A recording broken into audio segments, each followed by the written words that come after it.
ჩვენ სტუმრებთან ერთად ვიწყებთ საუბარს იმ საჭიროებო თემაზე, რომელიც უკავშირდება გადათლების ეგრეთ წოდებულ რეფორმას. ორ პერსპექტივას შემოგთავაზებთ პროფესორი ქეთი ცოტნიაშვილი, სტუდენტი ალექსანდრე ბერაია, ორივე წარმოადგენს ილიას სახელმწიფო უნივერსიტეტს, მაგრამ როგორც ვიცი, ალექსანდრე აქტიურად იცავს სოხუმის სახელმწიფო უნივერსიტეტის უფლებებსაც, დგას ორივე აქციაზე, რომელიც უწყვეტად თითქმის ყოველდღე იმართება ორივე უმაღლესი სასწავლებლის წინ.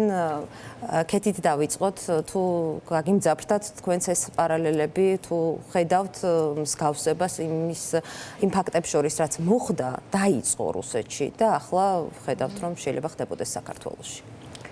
ძალიან ბევრი პარალელი არსებობს.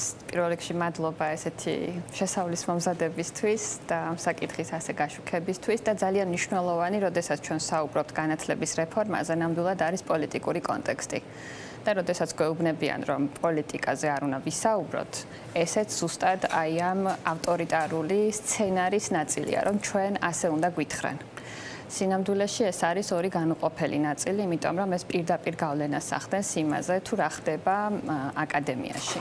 მნიშვნელოვანი არის ის, რომ რუსეთში განსაკუთრებით გაძლიერდა და დაიწყო ეს ავტორიტარული კანონების მიღება, რაც ასევე მნიშვნელოვნად აისახა განათლებაზე 2012 წლიდან და განსაკუთრებით გაძლიერდა უკრაინაში შეჭრის შემდეგ, 2022 წლის შემდეგ.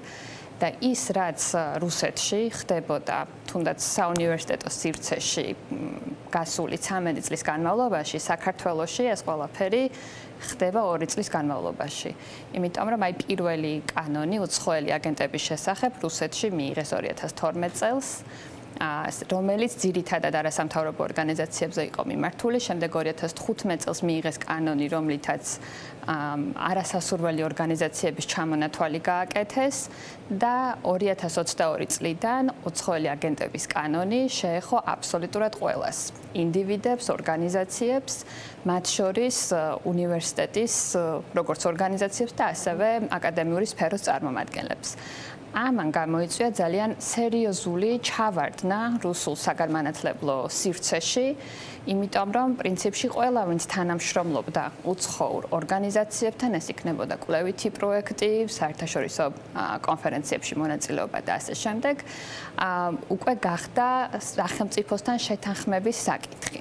დღეს ახლა, როდესაც ჩვენ ასევე გვეუბნებიან, რომ რეესტრში უნდა დავრეგისტრირდეთ, არის ხოლმე ამაზეც საუბარი, რომ ოღონდაც გავაგრძელოთ ჩვენი საქმიანობა და ჯანდაბას დავრეგისტრირდეთ. თუმცა ის, რაც მოხდა რუსეთში, არის ძალიან საინტერესო მაგალითი ამისთვის და 2022 წლის შემდეგ ისინი, ვინც თქვას დარეგისტრირდნენ აი ამ რეესტრში, მათ აეკრძალათ აკადემიური საქმიანობა, იმიტომ რომ ისინი გახდნენ უცხოელი აგენტები. და ერთი რომ თქვათ აეკრძალათ საქმიანობა და მეორე სანამ აეკრძალებოდა, თავად უნივერსიტეტები აღარ უახლებდნენ კონტრაქტებს, იმიტომ რომ აი ეს ვერტიკალი, მმართველობითი ვერტიკალი რუსეთში საქართველოს მსგავსად სამწუხაროდ ვრცელდება სახელმწიფო უნივერსიტეტებზე და რექტორებზე, რომლებიც არიან პრინციპში სრულად კონტროლირებული, განსაკუთრებით სახელმწიფო უნივერსიტეტის რექტორები, აი ამ მთავარი სამთავრობო ვერტიკალის მხრიდან. შესაბამისად,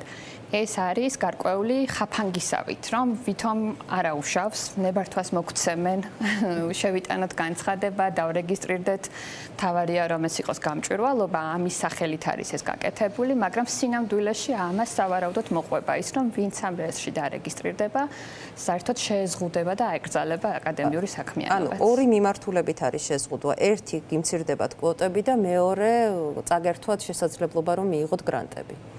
საერთაშორისო თანამშრომლობის შესაძლებლობა ძალიან მნიშვნელოვნად შეგვიმცირდა. ეხლა, როდესაც ჩვენ ვსაუბრობთ საგანმანათლებლო რეფორმაზე, მით უმეტეს კვოტების შემცირებაზე, და ეს არ ეხება მარტო ილიას უნივერსიტეტს, იმიტომ რომ ზოგიერთ უნივერსიტეტში მაგალითად შეიძლება ვიფიქროთ, რომ კვოტები გაიზარდა და ის განცხადებაშიც გამოაცხადეს, რომ მისაღები კონტინგენტი გაიზარდა 2000 სტუდენტით, თუმცა თუ ჩავხედავთ როგორ არის ეს კვოტები განაწილებული, ძალიან საინტერესო არის ის, რომ ისეთ მიმართულებებზე, რომელიც სავარაუდოდ არც ბაზარს უჩვენებია და მოთხოვნა არ არის ბაზარზე, არის საკმაოდ დიდი კვოტები. და სავარაუდოდ გათვლა არის ის, რომ იციან, რომ აი ამ მიმართულებებზე სტუდენტები მაინც არ მივლენ და ვიცით, რომ არ არის შესაბამისი ოდენობის დაფინანსება გამოყოფილი იმისთვის, რომ ყველა სტუდენტი დააფინანსონ სახელმწიფო უნივერსიტეტებში და ეს არის ერთგვარი დაზოგვის შესაძლებლობა სავარაუდოდ. აი მაგალითი რომ გითხრათ, ქუთაისის აკაკი წერეთლის უნივერსიტეტის ფოთის ფილიალში გამოცხადებული არის 100 ადგილი მენეჯმენტზე. ხო, აი ხო შეიძლებოდა რომ ქუთაისის უნივერსიტეტში გამოცხადებულიყო, სადაც უფრო მეტია, ხო, სტუდენტების რაოდენობა ამ შემდეგ, მაგრამ ფოთში აი თითქოს დასაქმების ბაზარმა ეს აჩვენა.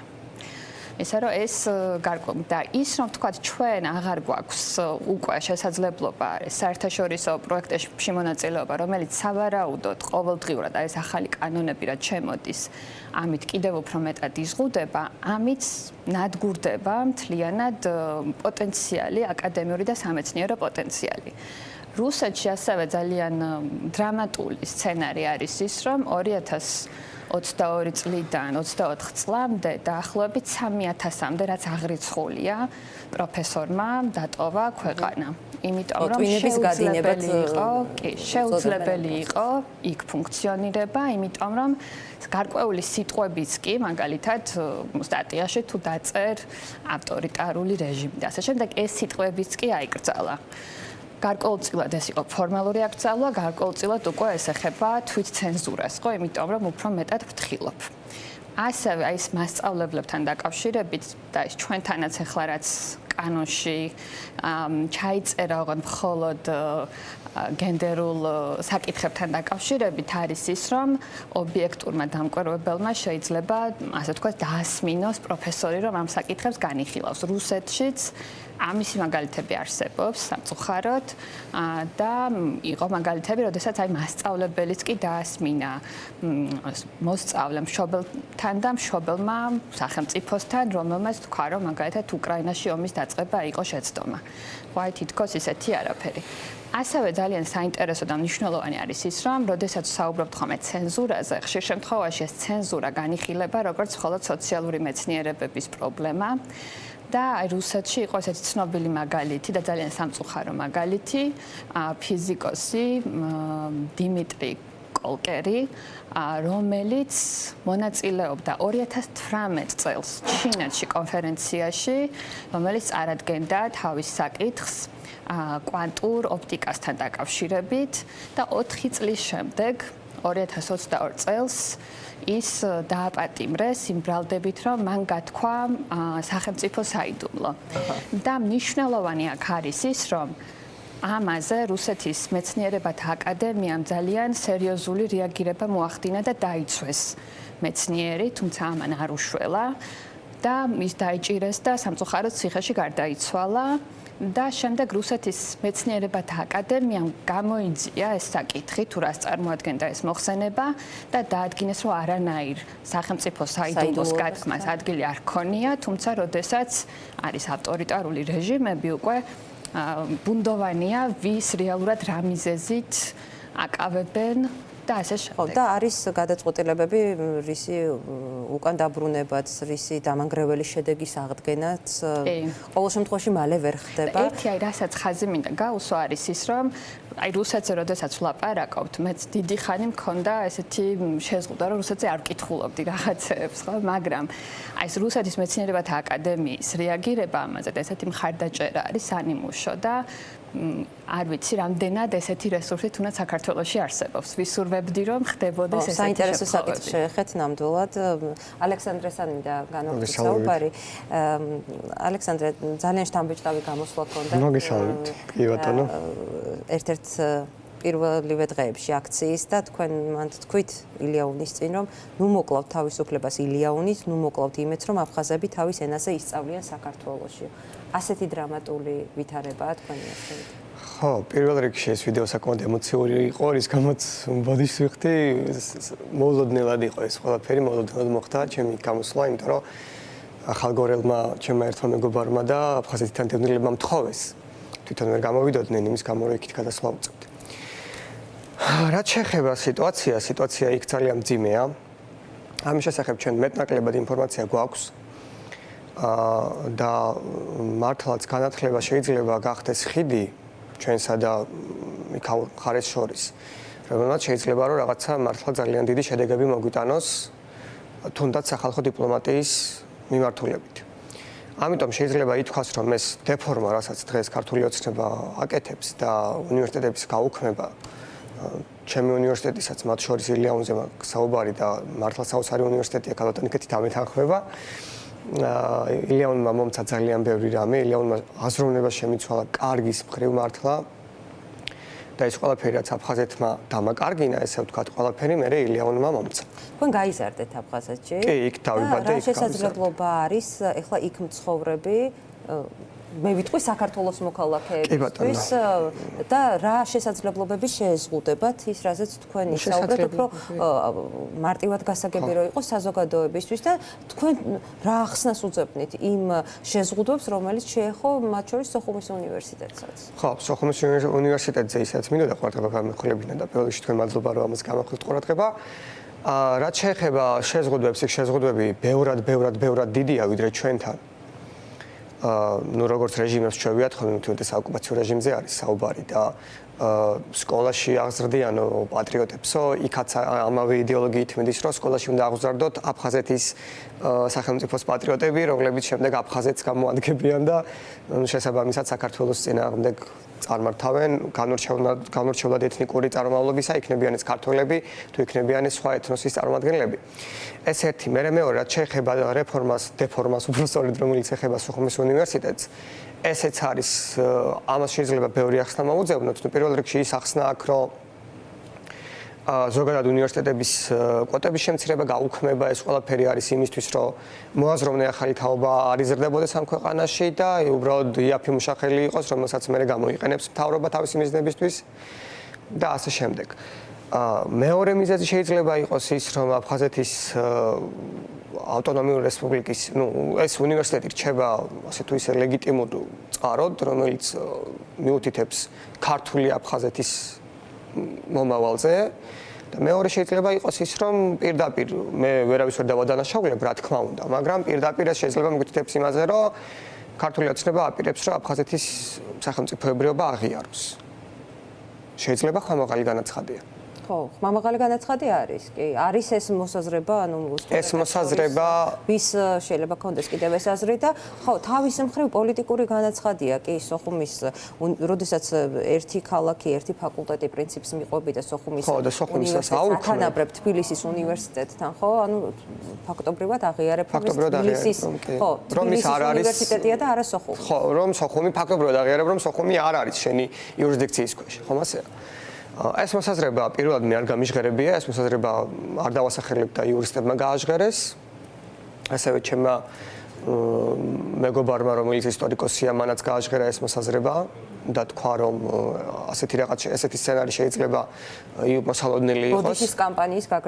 ბოდიშის კამპანიის გაგრძელება ჩვეულებრივად და ესე აფხაზეთის მირთმევა არის რუსებისთვის და მე მინდა ხაზი გავუსვა იმას რომ ჩვენ ძალიან დიდი იმედი ვართ ენგურს გადაღმა ადამიანებისთვის, მათ შორის აფხაზებისთვისაც და მათ შორის ჩვენი ქართველებისთვისაც. ეხლა სანამ აქ მოვდიოდი, ბევრმა მომწერა რომ ამის თქმა გვინდა, იმის თქმა გვინდა და მოდი შენ ჩვენს მაგივრად გააჟღერე და თავარი სათქმელი რასაც გთხოვენ. ბოლოს რაც შემმა ერთმა მეგობარმა მითხრა სხვათა შორის სანამ სოხუმის უნივერსიტეტში წავიდოდი მასთან სტუმრად ვიყავი და მან მითხრა რომ მე ამდენი წელიაო აფხაზეთში ვარო და ბევრჯერ მეც მქონია პირადად იქ ცხოვრებისას შემოთავაზება რომ საქართველოს მოქალაქეობაზე უარი მეთქვა და ამეღო ეგრეთ წოდებული აფხაზეთის მოქალაქეობა ან გამختارიყავი პირდაპირ რუსეთის მოქალაქე. ბევრი არის იქ ქართველები რომლებიც ამას პრინციპულად არ აკეთებენ და მან ისეთი რაღაც მითხრა რომ ამდენი წლის განმავლობაში მე რატომ წვალობო თუ კი ყველაფერი მიდის იქამდე რომ ბოლოს საქართველოს აღიარებსო ეს რა თქმა უნდა არ მოხდება. ეს არ მოხდება. რა თქმა უნდა არ მოხდება. და ძალიან პოზიტიურად ვართ განწყობილები და მინდა ვთქვა ის რომ ახლა ყველამ უნდა აიმაღლოს ხმა. პირველ რიგში სტუდენტებმა ეს ლექტორებმაც გითხრეს რომ ახლა სტუდენტებზე არის და ყველამ უნდა ავიმაღლოთ ხმა, იმიტომ რომ დღევანდელი განათლების დაცვა უდრის პირდაპირ ეროვნული ინტერესების დაცვას. ჩემთვის მაგალითად სოხუმის უნივერსიტეტს იმიტომ ვუჭერ ასე მხარს, რომ ჩემთვის მაგალითად სოხუმის უნივერსიტეტის დაცვა უდრის საქართველოს ტერიტორიული მთლიანობის დაცვას. მგეთი, მინდა კითხოთ აი განწყობების შესახებ, რამდენად ხედავთ იმას, რომ უკომპრომისოა საზოგადოება საუნივერსიტეტო მისი თავისუფლების დასაცავად. საკმაოდ ისეთია, მრავალფეროვანია ეს განწყობები, მე ვიტყოდი, თუმცა ყველას როგორც ჩანს და რასაც აი ბოლო პერიოდში ვხედავთ, აქვს ყველას თავისი წითელი ხაზი. ხო, მაგალითად, აი ტექნიკური უნივერსიტეტის ეთესეოს გაერთიანების შემთხვევაში ის ადამიანებიც კი, რომლებიც არასდროს არაფერზე არ გამოსულა და არ გაუპროტესტებიათ, როდესაც მიხვდნენ, რომ მათ ძალიან მნიშვნელოვან ღირებულებებს ეხებოდა საქმე, ისინი გამოვიდნენ და გააპროტესტეს. ამიტომ, აი რაც უფრო ძლივ რეჟიმი ცდილობს, რომ უფრო მეტად გაზარდოს თავისი გავლენა, ეს კიდევ უფრო მეტ წითელ ხაზს კვეთს. ეს პროცესი ხა ნელ-ნელა ხდება და ამიტომ ცოტა ერთიანი ბირთვის ამოქმედებას როცა ელოდება ხოლმე საზოგადოება, შეიძლება ასე არ ხდებოდეს, მაგრამ აი ამ პროცესში ასევე ხდება გარკვეული კონსოლიდაცია. ხო, აი მაგალითად ტექნიკური უნივერსიტეტის შემთხვევის შემდეგ ჩვენ ძალიან ბევრი კოლეგა გავიცანით ტექნიკური უნივერსიტეტიდან, რომელსაც მანამდე საერთოდ არ ვიცნობდით. დარჩნენ ისინი წინააღმდეგობაში. ისინი დარჩნენ წინააღმდეგობაში კი. ასე რომ აი ეს ჯგუფები და ქსელები უნივერსიტეტებს სხვადასხვა დარგებს შორის მე ვფიქრობ, რომ აი ზუსტად აქეთ მიდის ეს ტენდენცია, რომ ეს ქსელები იკვრება, იმიტომ რომ აი პოლიტიკურ გაერთიანებებსაც და პარტიებსაც როგორც დავინახეთ, ხო, უჭირთ, რომ ეს აი ყველანი ერთად უნდა დავდგეთ. ეს არ გამოდის, თუმცა არის გარკვეული ქსელები, რომლებიც პოულობენ საერთო ინტერესებს, ეს იქნება რაღაცა უნივერსიტეტის დაცვა, დეპარტამენტის დაცვა, რაღაცა დისციპლინის გადარჩენა, ის რაც ვისთვის არის ღირებული და აი ამ ქსელებში ხდება, ჩემი აზრით, აი ამ საპროტესტო მუხტის ორგანიზება და დამოგროვება, რაც მგონია, რომ გარკვეულ შედეგს აუცილებლად გამოიღებს. ალექსანდრესაც მინდა ვკითხო, ანუ ბოლო პერიოდში რეჟიმის მიერ შემოღებული კანონების წყება იქნება ეს რუსული კანონი, გრანტების შესახებ კანონი თუ ასე შემდეგ, საბოლოო ჯამში ახალგაზრდებს უხერგავს გზას მაღალი ხარისხის განათლების მისაღებადაც, ნუ ვიცით რომ ბოლონიის პროცესსაც ემუქრება საფრთხე, რაც ასევე რუსეთშიც მოხდა და ისინი სპიონერები იყვნენ ამ კუთხით. თუ არის განცდა იმის, რომ სინამდვილეში თქვენი მომავალი არის საფრთხის წინაშე და აქაც რამდენად უკომპრომისო შეიძლება იყოს ახალგაზრდობა, ის კითხვა, რაც ქონდა პროფესორის მიმართ ამჯერად როგორც რა თქმა უნდა. უკომპრომისოები უნდა ვიყოთ, არაფერი არ უნდა დავუთმოთ საერთოდ. არაფერი, იმიტომ რომ მართლა ჩვენს მომავალს ახლა ამაში თანხმდებით ერთხმად ჯერჯერობით ყველა. აი არის ეს განცდა. კი, აი ერთხმად თანხმდებით ამაში, რომ ეს არის ჩვეულებრივად მომავლის მოსპობა, მოაზროვნე ახალგაზრდების ძირის გამოთხრა არის ჩვეულებრივად, იმიტომ რომ თუ ადამიანს არ ექნება იმის უფლება, რომ განვითარდეს, განათლება მიიღოს, სწორად ისწავლოს საქართველოს ისტორია, რასაც არ ამგონია რომ სწორად ასწავლიდნენ დღეს. თუ ეს ყველაფერი არ ექნება, მაშინ უბრალოდ ქართველ ახალგაზრდებს არ ექნებათ სახელმწიფოს იდეა, არ ექნებათ ეროვნული აზროვნების ჩამოყალიბების საშუალება. ამიტომ კიდევ ერთხელ გავიმეორებ, რომ დღეს განათლების დაცვა უდრის საქართველოს ეროვნული ინტერესების დაცვას. გაქვთ განცდა, რომ შეიძლება მოგისმინონ და უკან წაიღონ გადაწყვეტილებები?